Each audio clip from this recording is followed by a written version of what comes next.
시작하겠습니다. 자, 오늘 우리가 마가복음 3장 7절이죠. 3장 7절부터 할 터인데,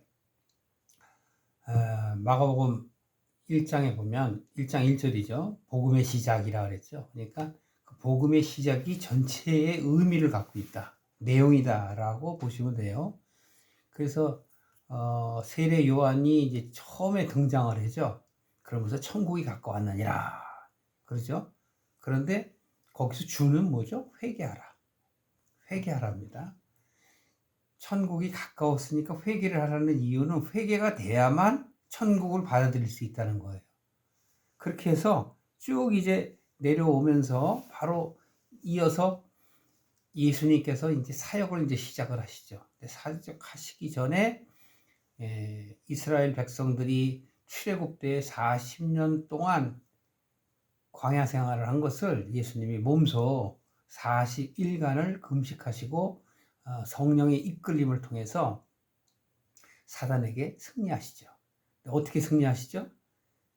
신명기 말씀을 통해서 사단을 넉넉히 이기고도 남음이 있으시고 그걸 보여주신 다음에 바로 이제 예수님께서는 제자들을 선택하시고 또 예수님이 사역을 시작을 하시는 거예요. 사역은 뭐죠? 요한복음 5장에 있는 말씀이죠. 아버지께서 내게 주신 자를 마지막 날에 하나도 잃어버리지 아니고 다시 살리는 일이다. 그래서 예수님이 다시 살리기 위해서 이제 시작을 하시는 거예요. 그런데 사도 마가는 이것을 복음의 시작으로 보고 마가의 시각으로서 본다는 것을 여러분들이 인지하셔야 돼요. 그 이후에 이제 내용들이 바로 뭐가 나오냐면 이제 병자들을 이제 고치시는 게 나오죠. 병자를 고치시는데 안으로 밖으로 병을 고치세요. 그래서 안은 귀신 들린 자를 이기고 바깥에는 열병이라든가 또는 중풍병자 그다음에 손 마른 자들을 이렇게 고치십니다. 그 얘기는 무엇일까요? 육신의 병 나음을 통해서 뭘 하시기 위해서? 영적 고침을 주시기 위해서요. 그러니까 우리는 육적인 몸을 입었지만 육적 인간이 아니란 얘기예요.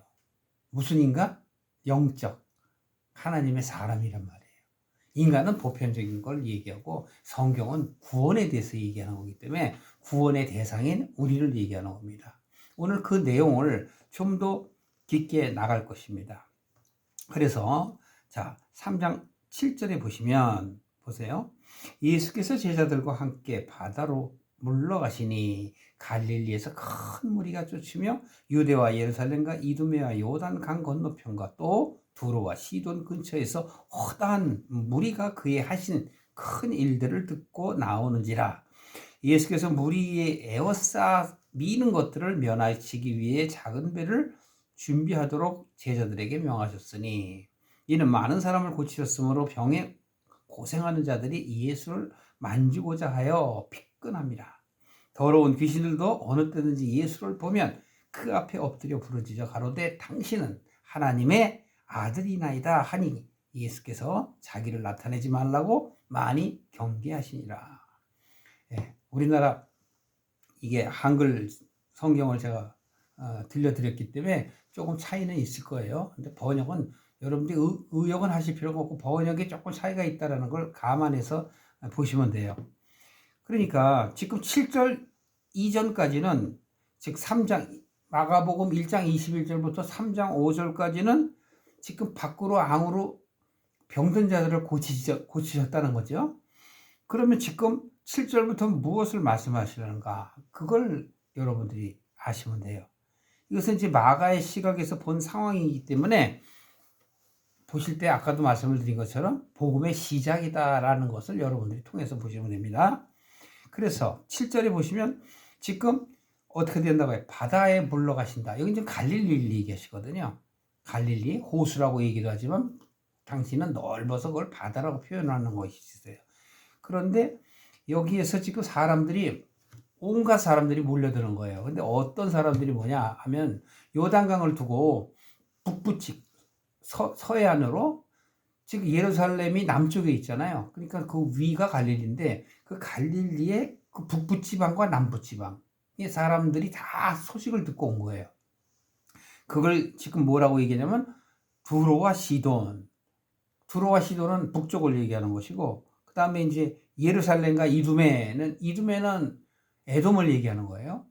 그러니까 이 에돔과 예루살렘은 남편에 있는 거예요. 남쪽에 있는 거예요. 그러니까 남북의 모든 사람들, 즉 많은 사람들이 왔다라는 것을 말씀하시는 것이고, 영적인 눈으로 보려면 뭐냐면은 강가, 바닷가라는 표현을 하는 거예요. 요단 강 그러면은 갈릴리를 얘기하는 것이고, 그 요단강 서편에가 바로 지중해, 바로 진짜 바다가 있는 거예요. 그래서 이렇게 성경에 나와 있는 지명들 또는 지리적인 조건들 또한 하나님께서, 즉 세상에 있는 사람들, 이렇게 여러분들이 생각을 하시면 됩니다. 그리고 그의 하신 큰 일들을 듣고 왔다. 여기 큰 일이라는데 번역을 좀 이렇게 해서 하는 것이 아니, 번역을 그렇게 해서 그런 것이지, 큰 일이라는 건 그 뒤에 설명을 하세요. 10절에 보면 어때요? 많은 사람의 병을 고쳤으므로. 그러니까 많은 사람의 병을 고친 게 큰 일이라고 성경에 지금 마가의 시각으로서 얘기하는 겁니다. 그리고 9절에도 보면 무리들이 너무 막 몰려드니까 막 밀치는 것 때문에 어떻게 한다고 그래요? 바로 바다, 즉 배를, 작은 배를 바다 위에 띄우라 라고 말씀하셨다는 거예요. 이건 영적 의미가 있는데 마가는 그 의미를 깨닫지 못하고 그냥 그대로 기술한 거예요. 영적 의미는 바로 뭐일까요? 세상에 있는 사람들, 세상에 빠져 그 가치를 쫓는 사람들을 고치시는 거예요. 그러니까 육적인 병을 고치셨으니까 이제는 영적인 병을 고치는 그 사인이 들어가야 돼요. 그런데 여기서 완전히 고쳐짐을 얘기하는 게 아니고 이제 시작이기 때문에 큰 무리가 없이 말씀들을 전하는 거고, 그래서 10절에 많은 사람들을 고치는 것이 바로 큰 일이라는 것. 그런데 여기서 차이가 있어요. 뭐가 영적인 얘기를 하려면 이 11절부터예요. 11절에 보세요. 더러운 귀신들이 예수님을 향하여 당신은 하나님의 아들이나이다 라고 얘기하는 거예요. 그런데 예수님이 뭐라고 그래요? 잠잠할지어다 이렇게 말씀하시는 거예요. 그러면서 뭐냐면 자기를 나타내지 말라고 경계하신다. 왜 그러셨어요? 자기를 왜 나타내지 말라고? 이제 이 얘기는 무슨 얘기냐면, 이제 육의 병을 고치셨는데 지금 귀신들은 안의 거잖아요. 영의 얘기를 하는 거잖아요. 그러니까 아직 영의 일도 시작하지 않았음에도 불구하고 이들이 그걸 두려워하기 때문에 떠드는 거예요. 그러니까 예수님께서는 바로 이제 영의 일을 시작하기 위해서 바로 귀신들에게 입을 다물라고 그러는 거예요. 잠잠하라는 거죠. 아직 떠들지 말라고 이 말씀을 하시는 겁니다. 그리고 결국은 이것이 영적인 일이 마치는 것은 예수님이 어떻게 돼요? 십자가에 죽고 사셔야죠. 그래서 육신으로 죽고 뭐로 살아야 돼요? 영으로 살아야 돼요. 예수님은 물론 육으로 죽고 육으로 사셨지만 우리는 육으로 죽고 육으로 못 살아요. 영으로 사는 거지. 나의 영혼이 받는 거예요. 그래서 믿음의 결국은 뭐라 그랬죠? 혼의 구원이다. 혼. 영은 내게 아니에요. 하나님의 것이기 때문에 바로 하나님의 것인 영과 나의 것인 혼이 하나가 되는 걸, 그걸 영혼이라는 거예요. 영혼의 구원이 있게 되는 것이죠. 자, 그리고 이제 바로 이 영적인 것들을 고치시기 위해서 예수님께서는 12제자를 이제 우리들 앞에 보여주십니다. 그 내용이 12절부터 19절 얘기예요. 자, 읽어보실까요? 또 산에 오르사 자기의 원하는 자들을 부르시니 나아오는지라. 자, 하나님이 아무리 부르셔도, 예수님이 아무리 부르셔도 안 나오죠. 구약 때는 안 나왔단 말이에요. 아무리 불러도. 근데 지금 신약에서 예수님이 천국이 가까웠다라는 건 바로 이제 보이는 하나님께서 직접 보여주시겠다는 거죠. 그러니까 나와야 돼요. 이 산이라는 것도 무엇을 얘기하죠? 하늘을 향해 있는 그 장소, 즉 하나님의 임재하심을 나타내는 거예요. 힌트를 주는 거죠. 그래서 14절에 12를 세웠다. 12를 세웠으니 이는 자기와 함께 하시고 또 보내사 전도도 하며 귀신을 내어 쫓는 권세도 있게 하려 하십니다. 그러면 앞으로 제자들에게 권세를 주시겠다는 얘기죠. 그리고 실제로 주시고 그들에게 성령의 권능을 통해서 줍니다. 그래서 이들이 나가서 이제 사역을 이제 시작하죠. 그 경험을 얻게 해서 이들로 하여금 기초를 세우게 하는 거예요. 자, 그 이후에 15절에 보면 귀신을 내어 쫓는 권세도 있게 하려 하심이라 말씀하신 이후에 12를 세웠으니 시몬에게는 베드로란 이름을 더하셨고, 자, 왜 베드로란 이름? 구분하시기 위해서요. 구분하시기 위해서. 이름이 시몬이라는 이름, 야고보라는 이름, 그 당시에 많이 있었어요. 심지어는 예수라는 이름도 많이 있었습니다. 그래서 여기서 지금 바로 시몬에게 이름을 베드로라는 이름을 더 주신 거예요.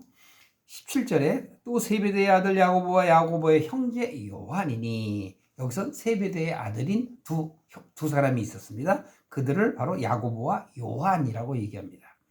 이 둘에게 보아너게, 즉 우레의 아들이다. 우레 소리 알죠? 뭐 뻥꽝 하는 소리, 천둥 번개할 때 그 천둥 치는 소리가 우레예요. 바로 그 두 사람에게 우레의 아들이라는 이름을 주었고, 또 안드레, 빌립, 바돌로메, 마테, 도마, 알페오의 아들, 여기도 또 야고보 나오죠. 알페의 아들인 야고보, 또 다데오, 그 다음에 또 시몬이 또 나와요. 가나안인 시몬, 또 가롯 유다니, 이는 예수를 판 자더라. 이렇게 해서 13절부터 19절까지는 바로 12 사도를 구원자들 앞에 모델로 세우시는 거예요. 그래서 이 12이라는 의미는 요한계시록 21장 12절에 보면 새 예루살렘을 나타내시는데, 그 새 예루살렘은 바로 무엇이냐? 바로 12지파가 있는 12성문을 얘기해요. 12성문. 그래서 12성문 위에 바로 12지파 이름을 새겼고, 그 12기초석, 문이 있으면 기초석이 있죠. 그 12기초석에는 12사도의 이름을 세웠다고 기록되어 있습니다. 이게 나중에 여러분이 요한계시록 21장 12절 참조해서 보세요. 기록해놨다가. 그 다음에 12사도 여기 있죠. 12사도, 그 다음에 12지파, 이것을 곱하면 14만 4천이 돼요. 14만 4천이 되는데, 이것 또한 요한계시록의 7장 4절에 또 하나는 14장 1절 3절에 보면 14만 4천에 대한 내용들이 나옵니다. 즉 어린 양과 함께하는 14만 4천 명을 얘기해요. 근데 이 14만 4천에서 잘못 오해하면 이단이 돼요. 구원받을 자는 14만 4천 명이다. 아니에요. 이 14만 4천은 하나님의 모형인 거예요. 12지파가 하나님의 모형과 그림자인 것처럼 마찬가지로 12사도 또한 14만 4천 또한 모형이란 말이죠. 무슨 모형? 구원받을 자. 하나님의 사람들의 모형이지 딱 14만 4천 명만 구원받는다. 그건 이단입니다. 오해하시면 안 돼요. 자, 그래서 우리는 여기서 지금 구원받을 자를 하나님께서 나타내시기 위해서 12사도를 세우신 것은 우리 또한 12사도 안에 들어가라라는 얘기예요. 그래서 모형이라는 얘기예요. 모형 아시죠? 우리가 그렇게 돼야 한다. 우리가 쫓아가야 한다. 우리의 생각이 그들과 같아야 한다라는 걸 나타내는 거예요. 그런데 유다는 또 왜 주셨을까요? 잘못된 자를 얘기하는 거예요. 아무리 하나님께서 구원하시려고 해도 안 받아들이는 자. 그들 속에 내가 유다에 속하면 안 되잖아요. 그걸 우리들에게 보여주시는 겁니다. 자, 그렇다면 이제 20절부터 보실까요? 20절서부터 마지막까지 쭉 있는데 20절에서 29절까지와 또 31절에서 35절까지는 바로 각성에 대한 거예요. 생각을 바꿔라. 우리가 지난 시간에도 보면은 새 포도주는 새 부대, 그죠? 그 다음에 그 옷이 망가진 것들을 기울 때, 헌 옷을 기울 때, 보수할 때 새 것으로 하면은 버리게 된다라는 내용이 있죠. 그걸 구체화하는 게 바로 이제 19절 이하, 즉 20절서부터 마지막까지의 내용이에요. 자, 그렇다면 20절부터 한번 읽어보실까요? 집에 들어가시니 무리가 다시 모임으로 식사할 겨를도 없는지라 예수의 친속들이 듣고 붙들러 나오니, 예수의 친속들, 여기 가족이라는 거 표현하는 게 좋습니다. 번역할 때 예수의 가족들이 듣고 온 거예요. 그래서 어떻게 예수를 붙들어 가려고.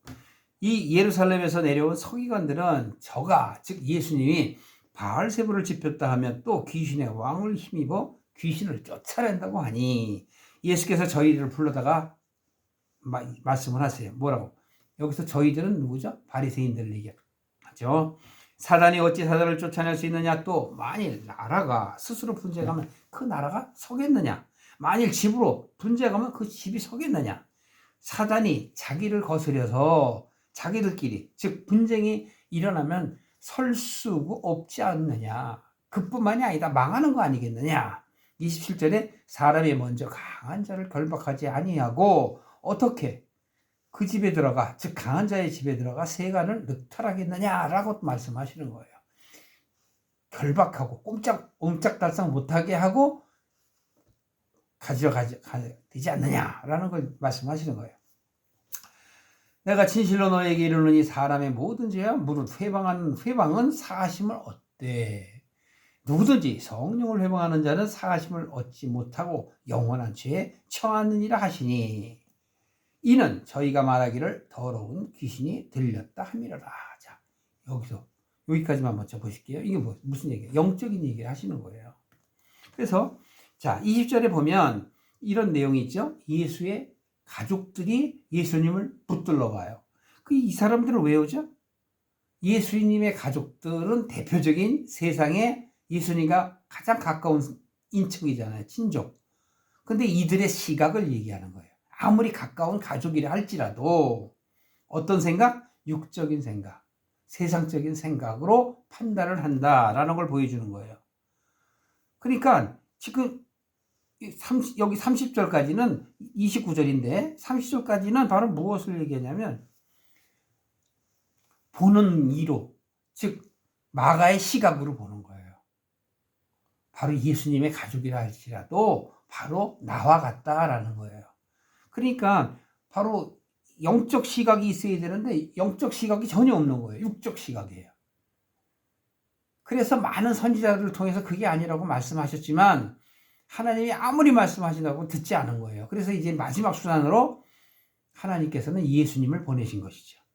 그래서 이런 내용들은 바로 뭐냐면 육적 사고, 육적 시각을 버리고 영적 시각, 영적 사고를 가져라. 그럼 뭐죠? 신념을 가지라는 얘기예요. 그럼 변화돼야 돼요. 그래서 여태까지 쭉 그 말씀을 한 거예요.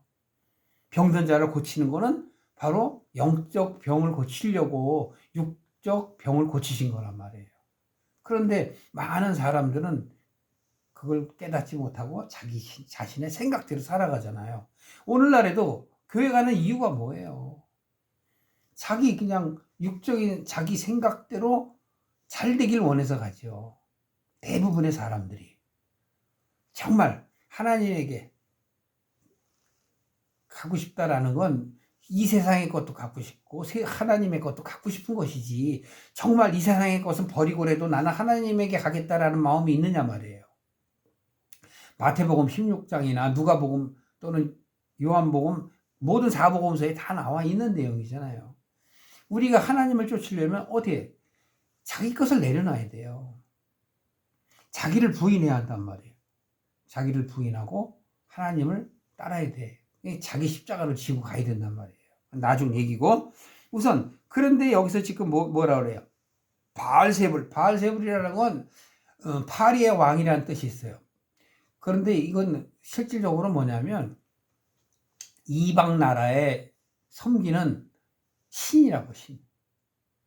그래서 그 섬기는 신들을 얘기하는데 그 블레셋 민족들, 즉 바닷가 근처에 있는 사람들이 주로 믿던 그 신의 이름이 바로 바알세불이에요. 그걸 파리의 왕이라고 얘기하기도 하는데 바로 여기서 지금 말하는 것들은 열왕기하에 보면 1장에 보면 나와 있는 말씀이에요. 나중에 한번 참조해서 보시고요.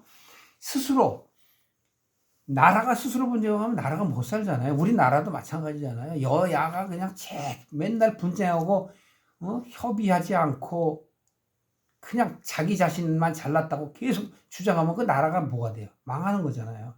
항상 우리는 상대방의 입장을 이해를 해야 되는 거잖아요. 그렇게 하고 설득을 시키는 것이 정치인데, 즉 나라가 분쟁하면 나라가 쓰지 못하는 것처럼 집이, 즉 가정이 바로 쓰려면 가정 안에 부부나 자식 간 여러 관계가 바로 서야지 그 가정이 똑바로죠. 그렇지 않으면 다 깨지잖아요. 그래서 오늘날에도 보십시오. 결혼은 잘 할지 모르지만 깨지는 경우가 많잖아요. 나라가 더 이 세상적으로 육적으로 더 부유하면 부유한 나라일수록 더 빨리 망해요. 가정이 빨리 깨진다고. 왜? 자기 혼자 다 할 수 있거든. 그런 생각을 가져서 그래요. 그래서 여기서 그 비유로 얘기하면서 사단도 마찬가지다 얘기하시면서 내가 어찌 바알세불의 힘을 입었겠느냐라고 그들을 불러서 말씀하시는데, 여기서 중요한 건 28절 29절이에요 28절 보세요. 진실로 내가 너에게 말한다. 사람의 모든 죄 그리고 회방하는 것들은 용서를 받는다. 이 얘기 뭐예요? 하나님을 모르는 자, 하나님의 뜻을 모르고 그냥 옛사람, 옛생각을 갖고 행하는 자들은 모르고 그렇기 때문에 어떻게 돼요? 그 죄는 용서받을 수 있으나 성령을 회방하는 죄는 무슨 뜻일까요? 하나님의 뜻을 깨달아야 한다. 영적 각성을 가져야 된다. 새로운 사고를 가져야 된다. 즉 옛사람에서 새사람이 돼야 되고 옛부대에서 새 부대가 돼야 된다라고 말씀하셨을 때 그 말씀을 듣고도 어떻게 해요? 깨닫지 못하는 사람, 자기 생각대로 자기 소견대로 사는 사람, 그걸 바로 육적인 사람이라는 거예요. 그렇게 될 때는 하나님께서 뭐라 그래요? 영원히 사하심을 얻지 못하니라. 영원한 죄에 처하게 될 것이다 라고 말씀하세요. 그러니까 이들은 깨닫지 못하고 교만한 거예요. 자고하는 자들이라고. 한글 성경에 보면 자고하는 자들이라는 표현을 많이 쓰는데, 바로 이렇게 돼서는 안 되는 거예요. 영적 변화, 깨달음을 얻고 교회에 가서도 깨닫지 못하면 그 사람들은 결국은 하나님의 나라에 들어갈 수 없는 걸 말씀드리는 거예요.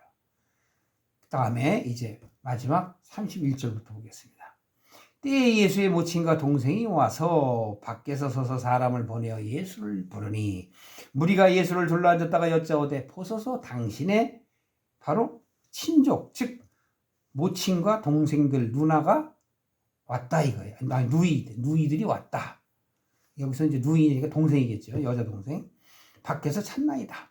그랬더니 예수님께서 33절 말씀하십니다. 누가 내 모친이고 누가 내 동생들이고 누가 내 누이냐, 이런 식으로 이제 말씀을 하시면서 바로 34절에 지금 예수님과 함께 한 자들을 이렇게 보시고 뭐라고 그러세요? 내 모친과 내 동생들을 봐라. 이게 뭐예요? 옛 생각을 가진 자, 옛 판단하는 사람들을 너희들이 지금 보고 있지 않느냐. 누구든지 하나님으로 뜻대로 하는 자가 바로 내 형제요 내 모친이다. 이 키포인트란 말이에요. 그러니까 오늘의 말씀은 뭐냐면 영적 각성이에요.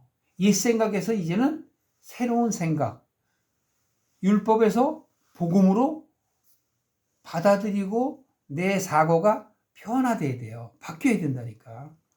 바뀌지 않으면 하나님의 뜻과는 부합하지 않는 자, 듣고도 깨닫지 못하고 계속 자기를 주장하는 자, 그들은 어떻게 나오는 거예요? 영벌. 영벌이라는 건 천국에 못 가는 걸 영벌이라고 그래요. 영원히 천국에 못 들어간다. 용서받지 못한다. 그 말씀을 하시는 거예요. 그래서 결국은 34절, 35절에, 33절부터 35절의 내용은 영적 각성의 결론을 말씀하시면서 깨달아라. 좀 너희들 깨달아라.